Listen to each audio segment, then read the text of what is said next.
Hi guys! Pasko na. So uso na naman yung mga namamasko. Syempre, kakatok na naman tayo sa mga ninong at ninang natin para mamasko. Pero sabi ng DTI, yung 20 pesos daw is kasya na pamasko para sa mga inaanak. So, ano sa tingin nyo? Para dun sa question kung kasya na daw ba ang 20 pesos na pamasko sa inaanak ngayong Pasko, kasyang-kasya na yan. Huwag na tayong masyadong mag-demand pa ng malaking pamasko. Kung meron kayong malaking makuha ngayong Pasko or mapapaskuhan at nabigyan kayo ni Ninong at Ninang ng malaking pamasko, then just be grateful. Kung ang nabigay lang sa'yo ni Ninong at Ninang is 20 pesos, then still be grateful.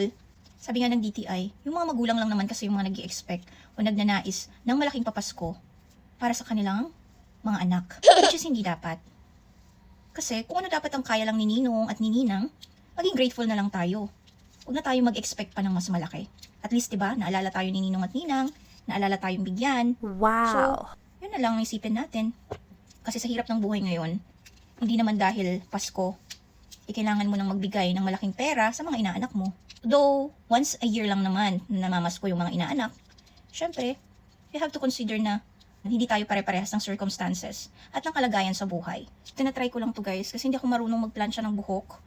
Hindi rin ako marunong mag-curl ng buhok.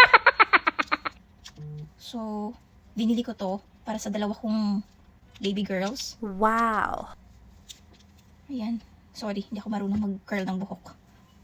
Kaya laging ganito lang yung buhok ko. Diba? Hindi siya maayos. Ayan. Tinatry ko lang siya, guys. Para naman sa mga inaanak ko, sorry ha, babawi na lang si Ninang. Lagi kayong pinagdadasal ni Ninang. Nagpipray ko na sana lumaki kayo na mababait at masunuring mga bata sa inyong mga magulang.